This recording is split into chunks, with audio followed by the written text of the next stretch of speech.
Magandang umaga po sa lahat ng mga taga-subaybay po natin, mga kababayan.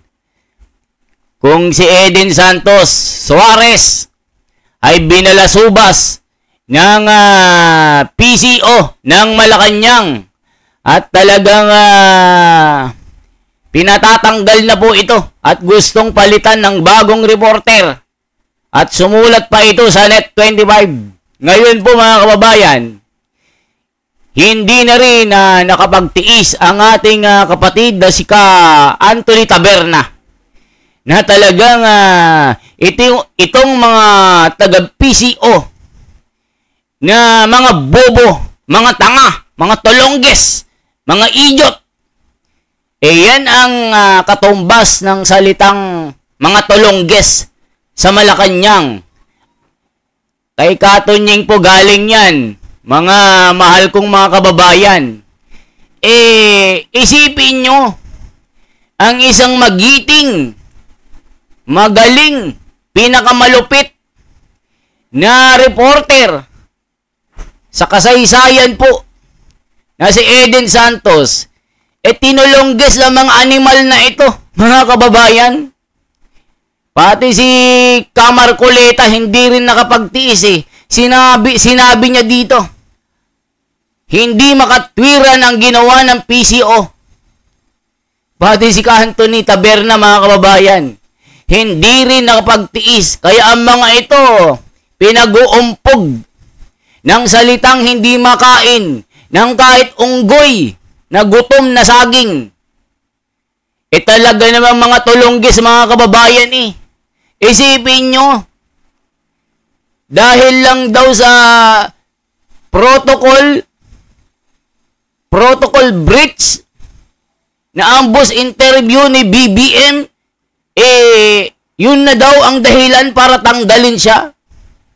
Kaya nga nabalasubas kayo ni Katonying Sinabi niyang mga mahinang nilalang, mga tulongges kayo. Wala kayong singhinang nilalang. Kumbaga sa mga pinakabobo, kayo yung bobo. Isipin nyo mga kababayan, salita pa lang mga tolongges sa Malacanang, makinig kayo. Alam nyo ba ang salitang tolongges, mga kababayan? Nandyan na yung mga salitang mababang uri. Tanga, bobo. Yan ang kahulugan ng isang tolongges, mga kababayan. Kumbaga, balasubas. Ano masasabi nyo? Ito na po, hindi ko na patatagalin pa. Mamaya, ipapakita rin natin ang sinabi ni Dante Marcoleta na hindi makatarungan itong ginawa nila kay Eden Santos. Sino yung papalit sa kanya? Kung itong si Eden Santos ay isa sa mga pinakamalupit, pinakamagaling, pinakamatapang na reporter ng Net25. Ayaw nyong mabuko, ayaw nyong nabubusalsalan, hindi nyo mauto. Gaya ng mga ibang reporter na kasalo nyo po, kasalo pa sa mga pagkain, nasusuhulan nyo. Nagkamali kayo ng kinalaban. Dahil itong ginawa nyo kay Eden Santos, lalong lalabas ang inyong pagkatulongges. Ito na po, Katonying. Ano ba ang atin? Busalsalin mo ang mga bibig ng mga tulongges ng mga ito ng mga bobo. Pati ako nang gigigil, mga kababayan Ginigigil ako ng mga ito, mga tulongges na taga-PCO na ito. Ito na po. Gusto ko lang sabihin na na-miss ko po kayo sa ganito pong klase ng paghuhuntahan kahit na gabi na dito po sa Pilipinas. At halimbawa sa Europa, anong oras ba ngayon sa Europa? Alas 4:06 ng hapon. Sa gitnang silangan naman ay alas 2:06 ng hapon. Tama ba? O alas 6:06 ng hapon. Yan. At kung saan man panig ng mundo kayo naroon, thank you so much po sa inyo. Atin munang batiin yung mga unang tumutok ngayon. Bigla nagulat kayo, no? Ako din nagulat eh. Bakit ako nandito? Binabati lang natin si Jovi Catito. Jovi Catito, magandang lalaki sa iyo, Katunying. Magandang lalaki ka din. Kala mo ha. Kala mo ka ha. Hi Katunying, watching from Dubai, Papa Dek TV.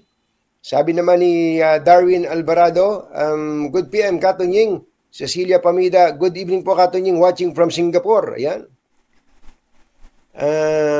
Concepcion Venus, mapagpalang gabi Katunying. Oy, kumusta po kayo? Cornelio Marcelino, go ahead, you are coming 5x5. Thank you. Si Jun Soriano, ang sabi niya, good evening po Katunying.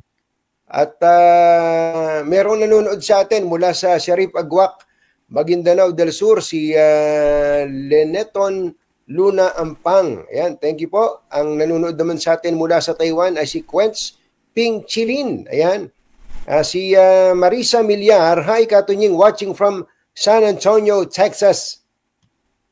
Aba, kung saan-saan pala to, ano? Brass 102, 5:07 daw ng hapon. Antayin lang natin mga kababayan. Ba kayo?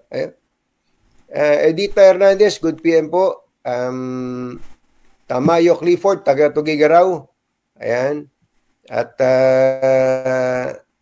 eto, sabi ni Rayam Haralve, Katunying, ba't tinanggal si Ma'am Eden Santos sa MPC? Ayan na. Yan nga tatalakayin natin ngayong gabi. Pero babati muna tayo sa ating mga taga-subaybay.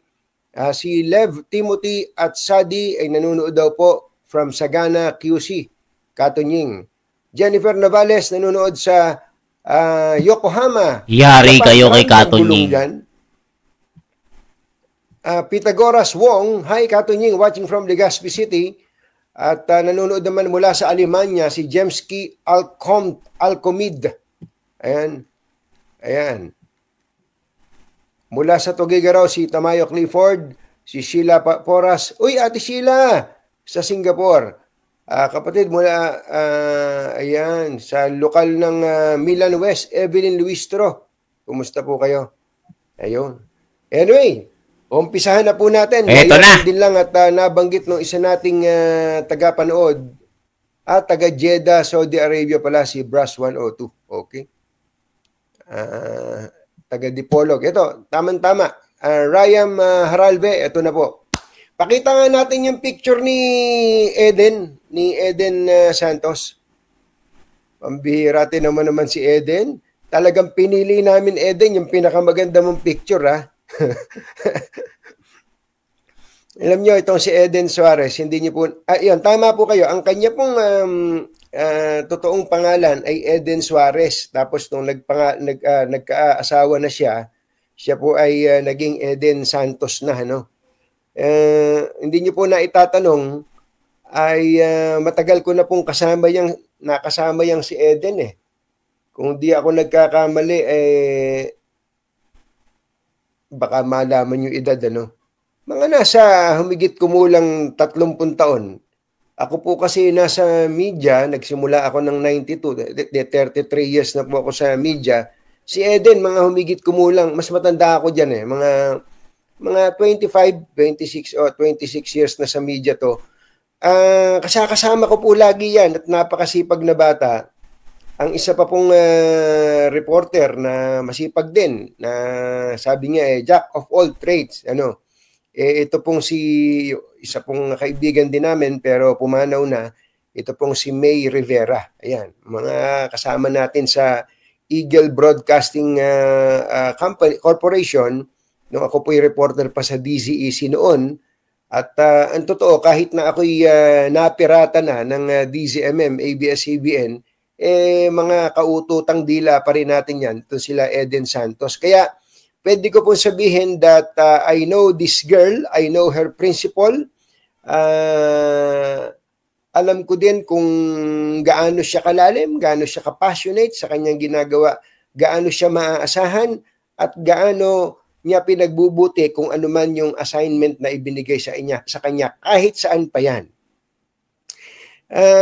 This past few months, Mula nung naging Palace Undersecretary, Press Officer, ito po si Attorney Claire Castro, ay laging nakakababag ng Malacanang. Ito pong si Eden Suarez, because she is covering for Net25. Kung po yan hindi naman siya negatibong konotasyon, pero matabil ang dila nito si Eden. Matalim ang dila niyan. And she will never hesitate to ask any question under the sun, basta't alam niya na dapat tong masagot o mabigyan ng dapat mabigyan ng katugunan. That's Eden Santos. Siyempre, kapag ka ikaw ay nasa receiving end ng matatalim na tanong ni Eden Santos, mabubusit ka naman talaga. Mabubusit ka kay Eden. In the same manner, naalala ko tuloy, when I was Vice President of Malacanang Press Corps, nung nagko-cover po ako ng dating Pangulong Gloria Macapagal Arroyo, at araw-araw ang humaharap sa amin sa presscon was then Presidential Spokesperson Rigoberto Tiglao.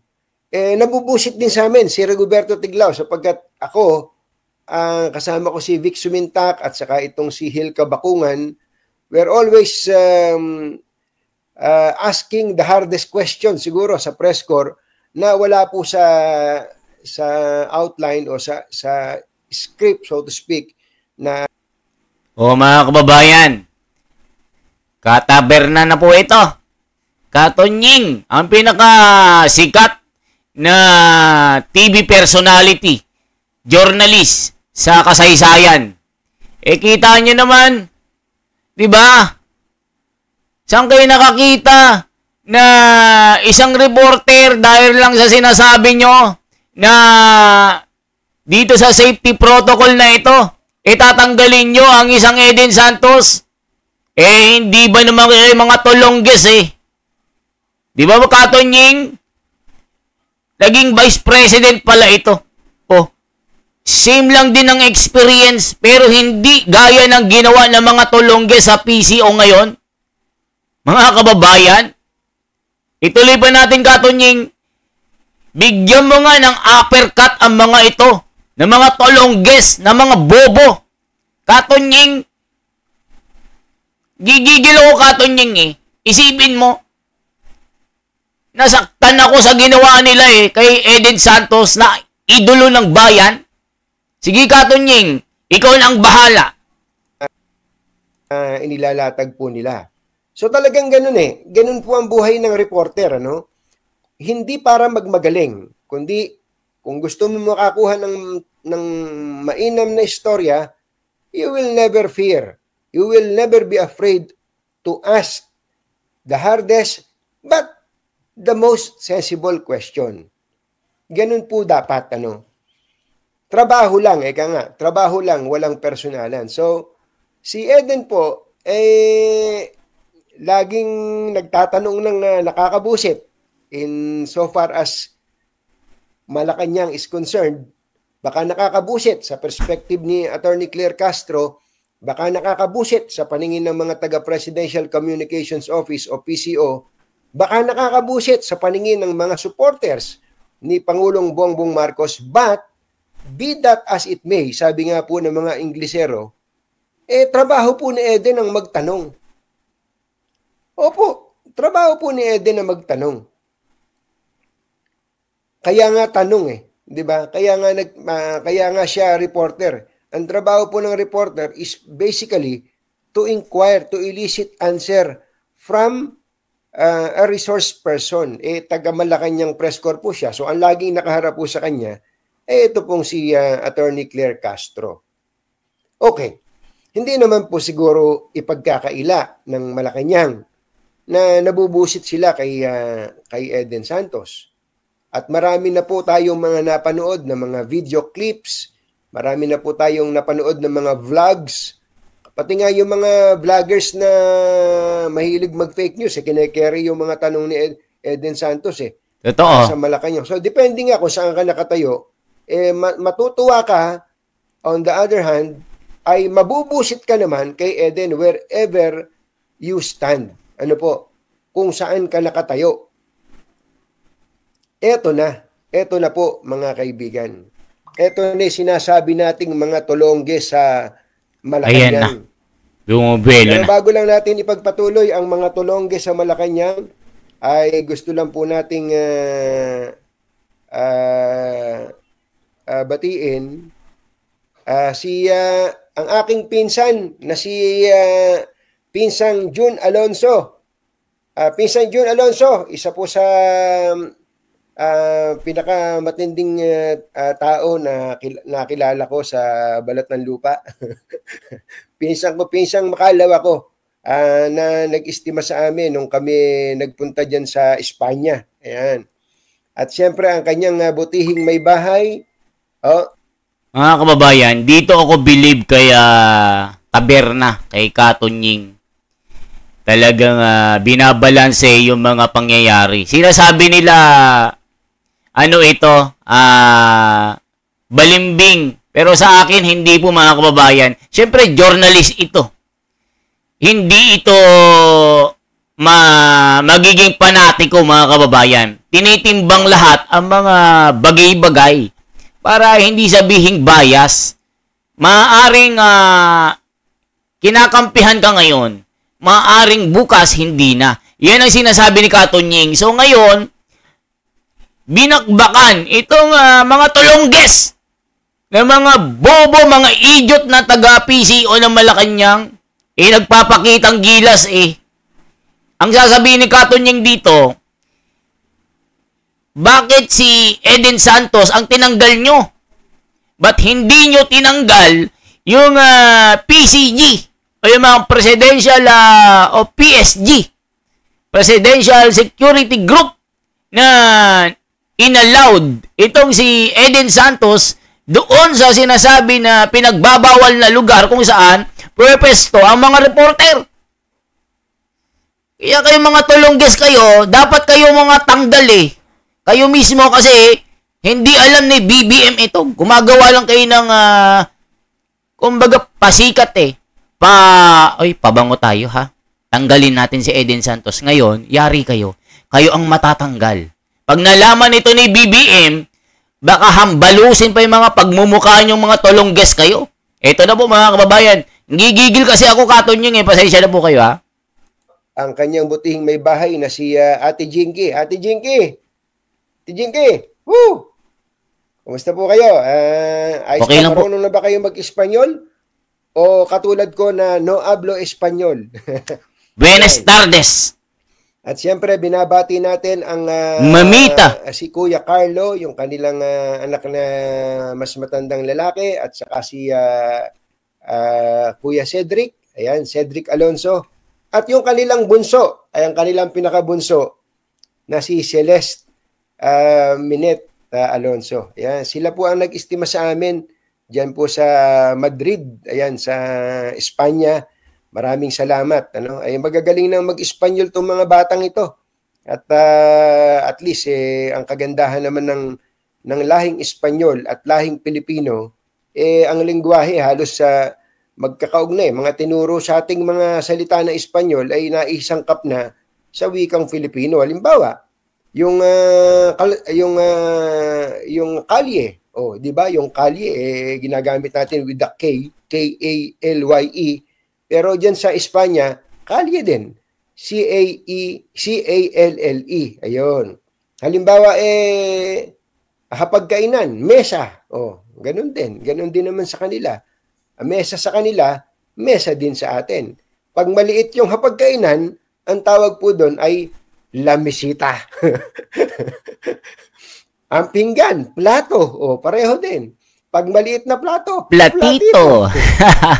Pagka pogi, guwapo. Guapito. Pagka maliit na guwapo, guwapito. Ba't ba napunta tayo doon? Anyway, mabalik lang ako na ganun talaga ang buhay ng reporter at buhay ng government official. They are always adversarial to each other. Ano po? Pero ang kagandahan naman, in fairness kay Attorney Claire Castro, tingin ko naman hindi naman niya itinuturing na kaaway si Eden Santos.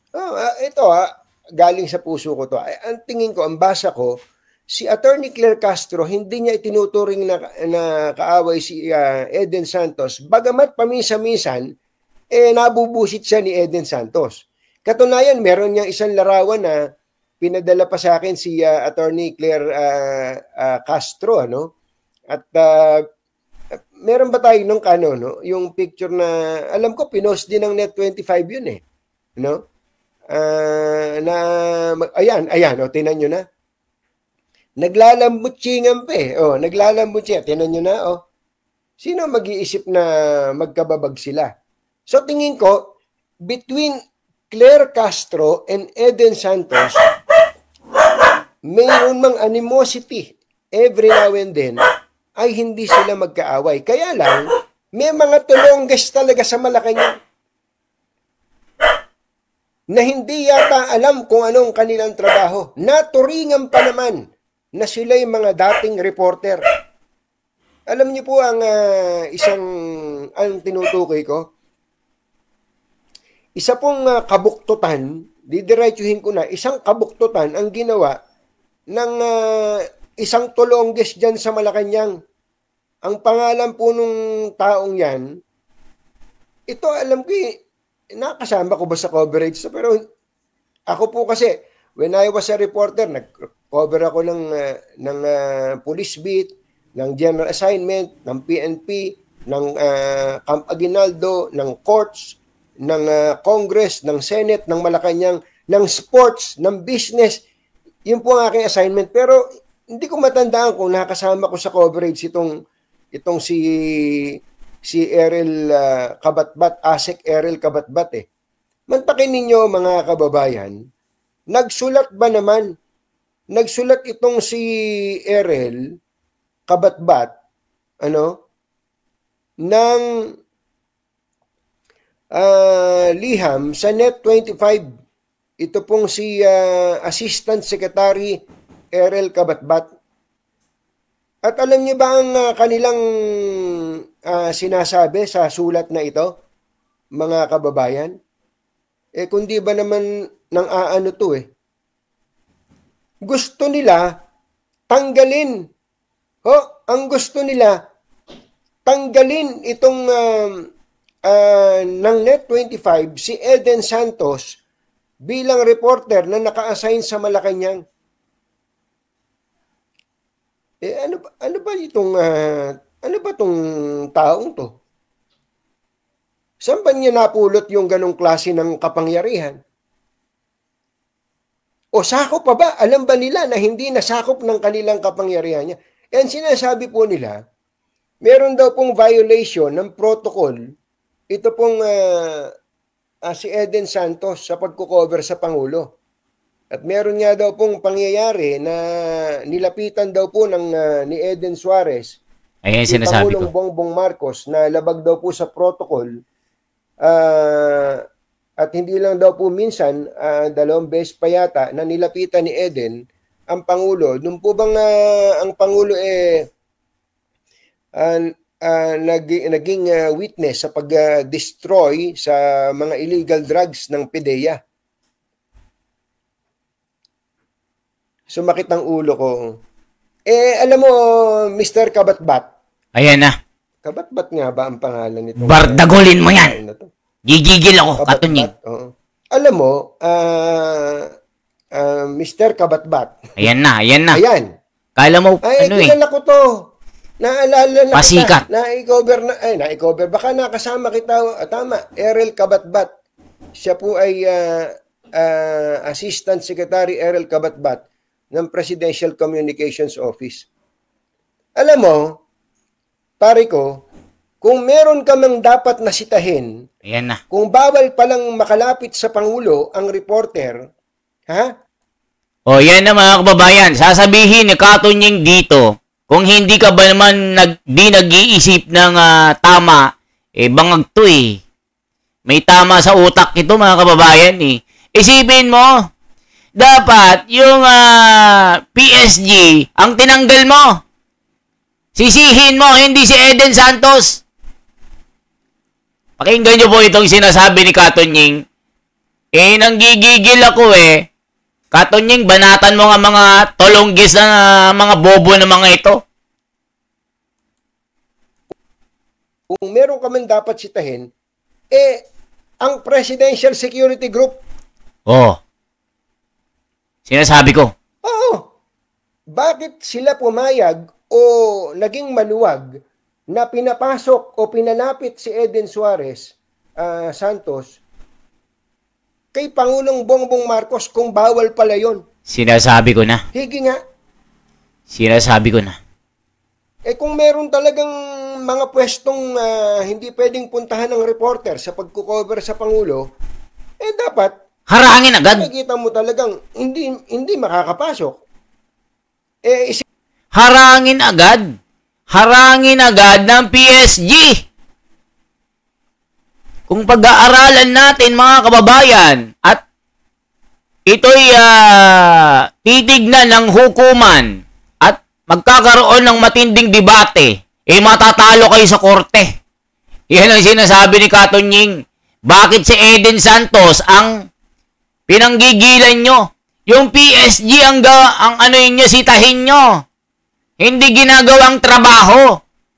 Katonying, ang gigigil ako sa mga tolonggis na ito. Nagpapasikat lang talaga Ginigigil ako Isip-isipin mo, Asek papaliwanag ko lang sa'yo. Isip-isipin mo, kung ginagawa nyo ng issue itong paglapit ni Eden Suarez Santos sa Pangulo, kung ginagawa nyo issue yan, dapat gawin yung issue. Ganun ba kaluwag ang pagbabantay ng PSG kay Pangulong Bongbong Marcos? Paano ko ang lumapit sa Pangulo, may daladalang stick ng banana cute, sinaksak na lang sa leeg ang Pangulo? Tama. Di ba? Hindi ba? Di ba? Tama. Bakit Tama Katonying. Nang sisisihin mo yung reporter? Tama. Sisisihin mo yung PSG. At ngayon, dahil dun sa sinasabi niyong paglabag ni Eden Suarez Santos sa protocol, hihilingin mo na tanggalin o pinatatanggal mo sa Malacanang press corps si Eden at palitan ng ibang reporter, sino ka? Baka kayo dapat napalitan dyan. Tama. Sino ka? Natulongges ka. Dapat ikaw ang palitan. Bobo. Mga kababayan, kahit saan, timbang-timbangin ito. Yan din ang sabi ni Caro Dante Marcoleta Mga bobo, ditonggo, na mga boplaks, na mga PCO. Kita nyo bang pagbumukaan nito mga kababayan? Tulongges Tignan nyo po mga kababayan, hindi makatwira ng ginawa nila kay Eden Santos.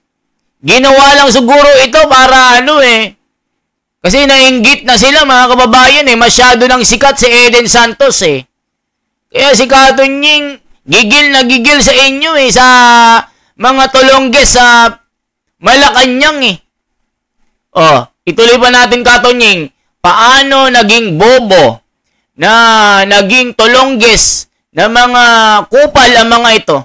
Bakbakan mo nga Katonying, sisigundo ako.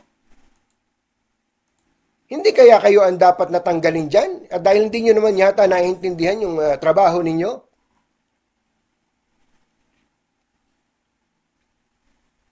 Pambihira talaga yan. Utos ba ni Secretary J. Ruiz sa iyo yan?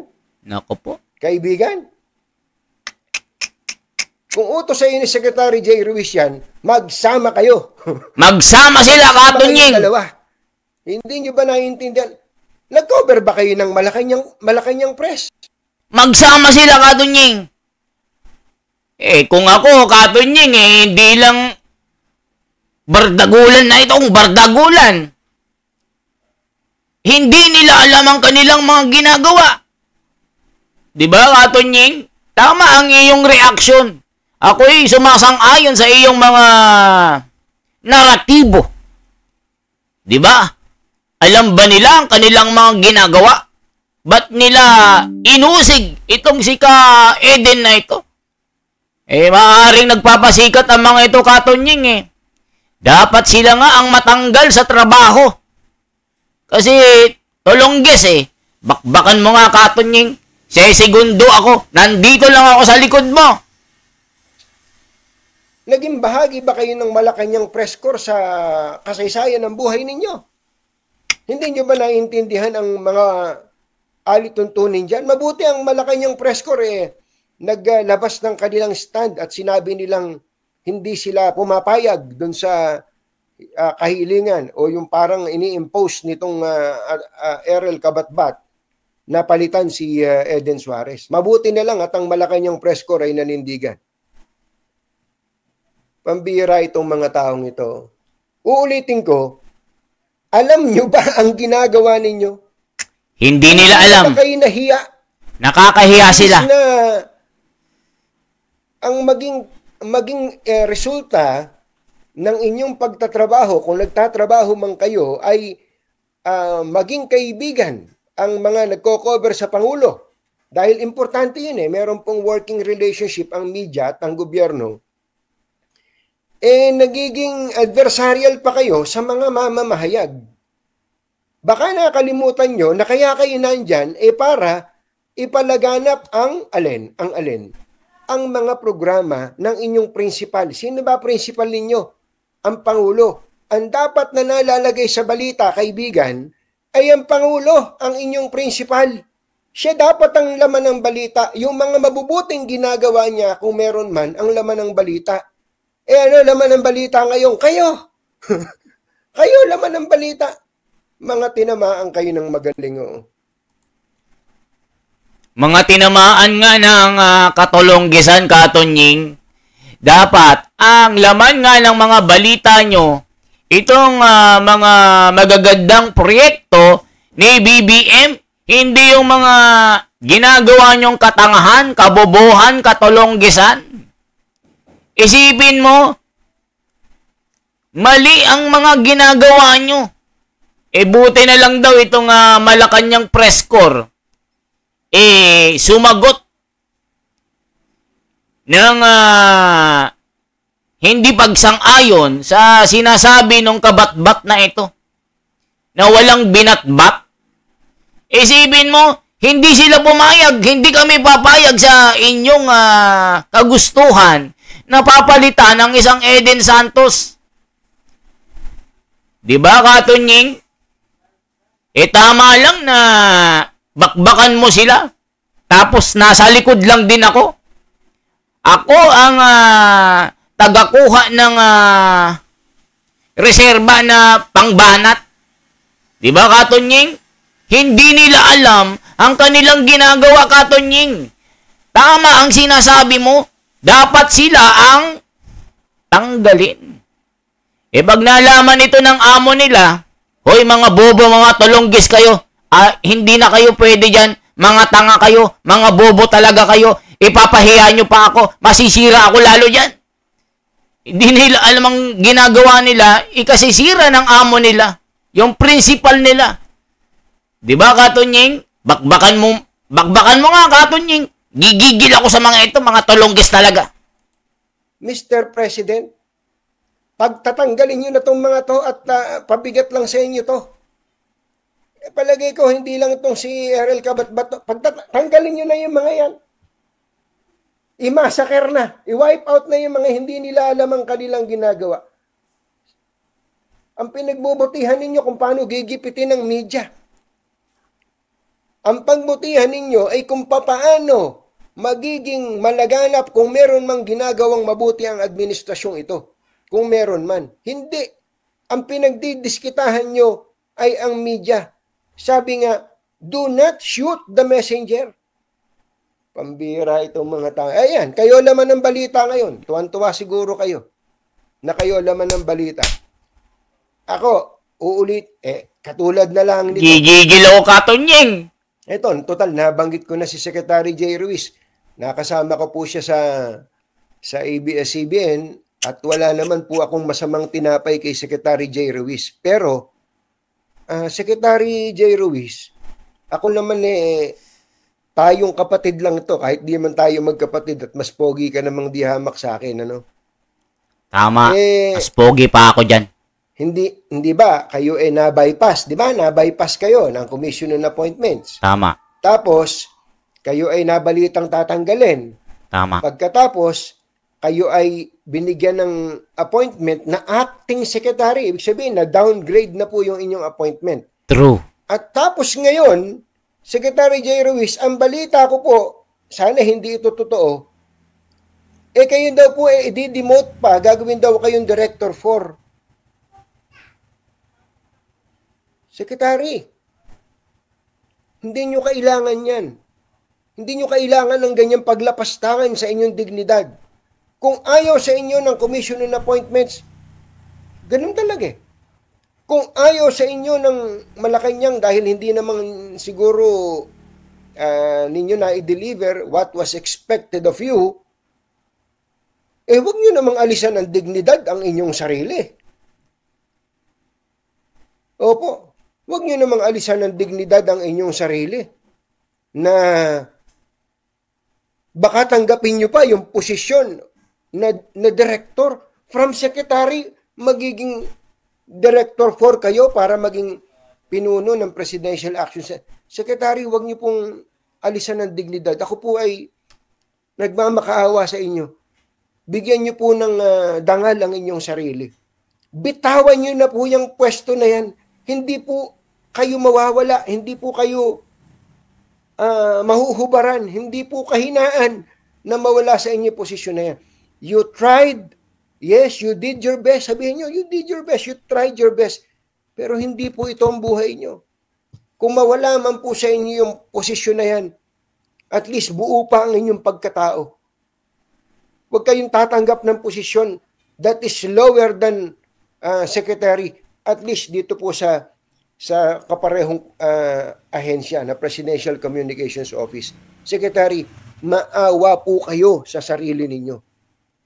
Opo, love ko po kayo dahil nakasama ko po kayo sa ABS-CBN.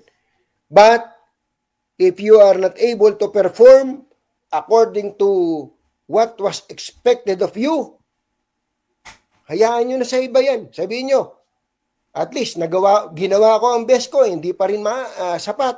Ibigay nyo na sa iba.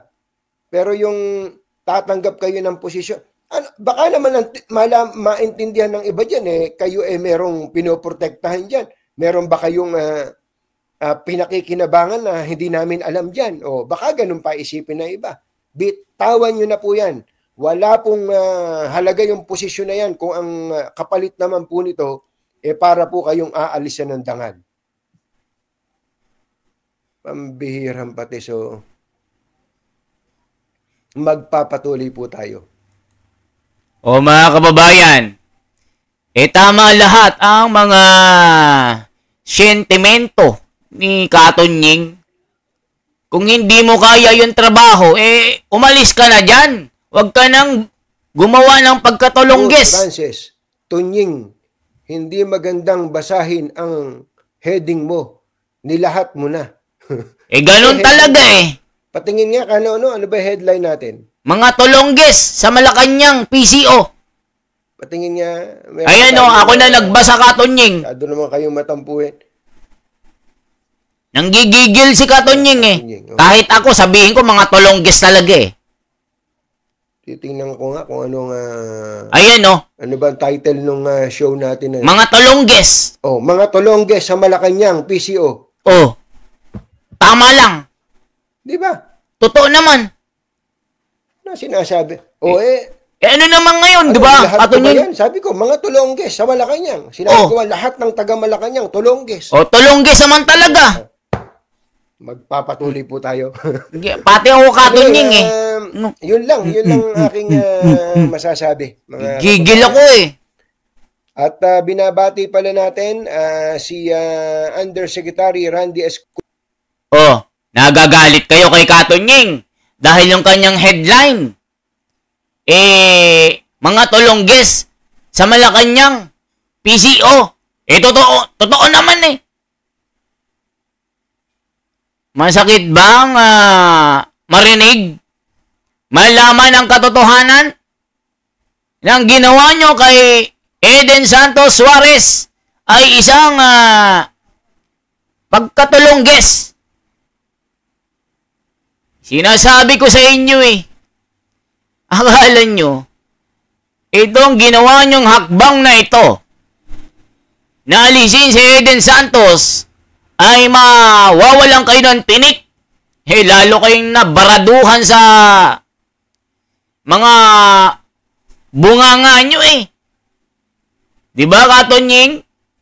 Tama lang na binakbakan mo ang mga ito. Tama lang na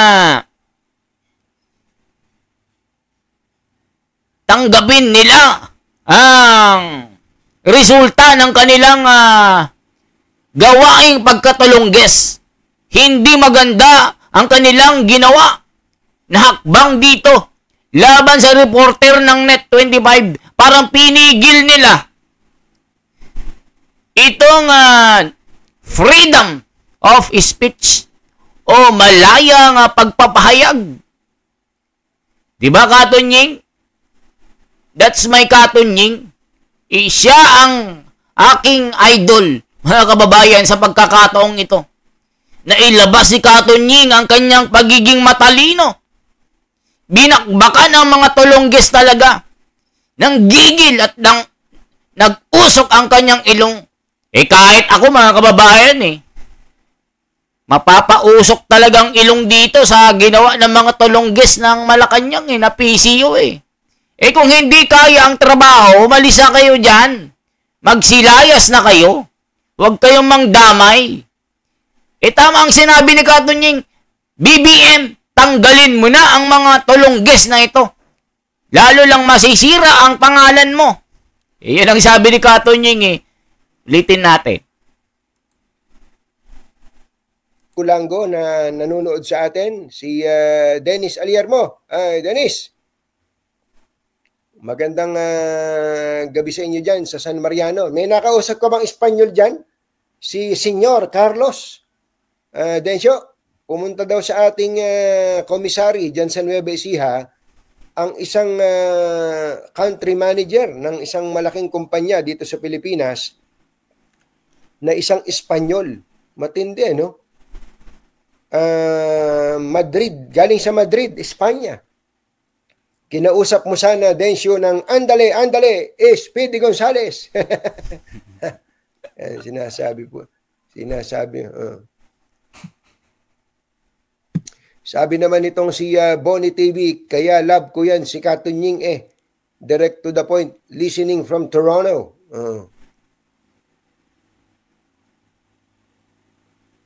Ayun. Magandang sabi naman itong si Jonel Florentino, wala kasi sa ayos si Eden Santos. Yun. Tulongges din. Ang sabi naman itong si Samuel Kisogan, magandang gabi po, Katonying, pa-shoutout mula Limassol, Cyprus. Aba, malayo ng Ang sabi naman itong si ng mga... Joy, sus, tama lang naman, inalis si Eden. Mga tulongges sana po nakinig kayo sa aking sinabi ngayon. Hindi sila nakikinig, mga tulongges. Trabaho ng Malacanang yon. Kung ang gusto ng network na ipadala para mag-cover ng Malacanang si reporter A, hindi po trabaho ng Malacanang na pumili ng ilalagay doon. Namimili Gusto nila nauuto. Sana ang ipalit ng Net25 yung mga reporter na may lalim para di naman puro kababawan lang. Ayan. Yan.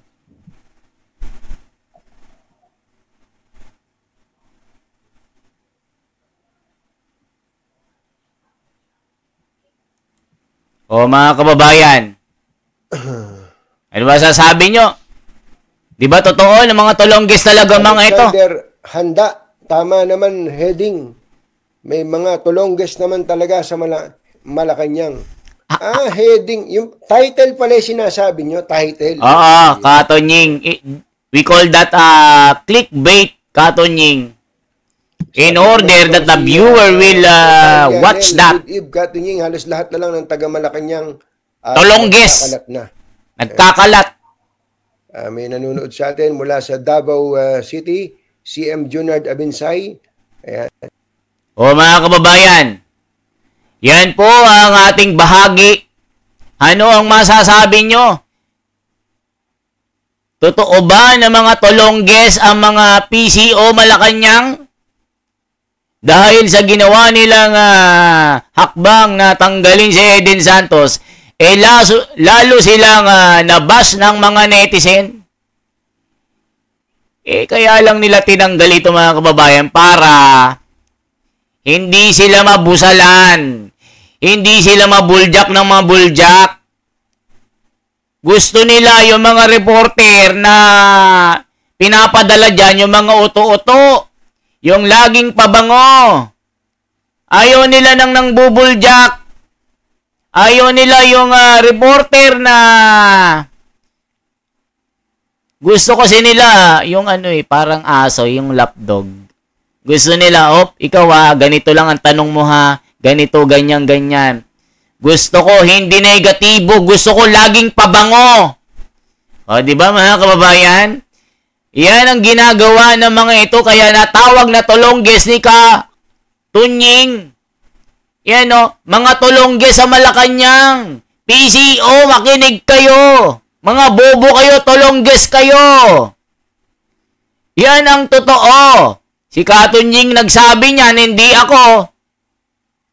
Kung anong sinabi ni Tunying, ganun din ang sasabihin ko. Mga Tolongges talaga kayo. Di ngayon, kainin nyo ang katangahan nyo dyan. Talaga namang mga Tolongges kayo Mga bobo kayo hindi nyo alam ang ginagawa nyo, hindi nyo na trabaho yan. Ano yon, para supilin ang malayang pagpapahayag? Gusto nyong palitan ng isang Eden Santos? Para ano? Para hindi kayo mabulilyaso? Hindi kayo tamaan ng lintik? Hindi kayo masipa? Hindi kayo masampal? Hindi kayo masuntok ng kamao na parang kamao ni Manny Pacman? Na-uppercut kayo ni ni Eden Santos Suarez Pero I doubt, mga kababayan, kung itong si Madam Claire, baka ito rin ang nangsulsul. Kasi laging pahiya ito sa press con Mga kababayan, ginagawa nyo nilang dahilan na itong breach of protocol na ito. Yan na lang ang ginawa nyo para gumawa kayo ng ganitong hakbang. Pero nagkamali kayo, baka mamaya kayo bang pagtatanggalin ng Pangulo. Hindi alam ng Pangulo ito. Kaya hiya-hiya ito sa inyong imahe. Kaya itong headline ni Tunying, mga Tolongges ang Malacanang PCO, makinig kayo. Alam nyo ba ang salitang Tolongges? Yan ay nahahanay sa mga bobong salita. Mga mababang uri na nilalang, mga hampas lupa, mga bobo na Tolongges. Yan ang karapat dapat ay tawag sa inyo. Kaya mga kababayan, ano ang inyong mga reaksyon? Sabihin nyo ang inyong mga sari-saring opinyon na gusto nyong pasabugin sa isyong ito. Totoo ba na mga Tolongges ang mga ito? Kaya nabakbakan kayo ni Tunying, si Marcoleta. Yan ang ating susunod na itatapik. Nako, mas malupit itong si Rodante. Kasi babasahan kayo ng isang batas na ang ginawa nyong hakbang para tanggalin si Eden Santos ay hindi naaayon sa katwiran. Kaya mga kababayan, yan lamang po ang aking bahagi. Ang kasiyahan ko lang po mga kababayan pa-like, pa-share, at pa-subscribe ng ating YouTube channel para po mas maganda, mas marami, mas masaya, mas maingay. Kaya po, salamat po. Pagpalain po tayo ng buong may kapal sa araw-araw ng ating pamumuhay. Katunying, kasama ng iyong sambahayan, pagpalain ka rin. Isa ka sa mga hinahangaan ko na mga personalidad sa industriya ng pagpapahayag. Dahil sa iyo, talagang marami kang mga tagapanood na tagahanga na naliliwanagan sa mga ganitong issue. Salamat sa iyong paliwanag at patas na pagpapahayag. Mabuhay ka. At sa mga kababayan ko, mga kapatid, maraming salamat po. Mabuhay tayong lahat.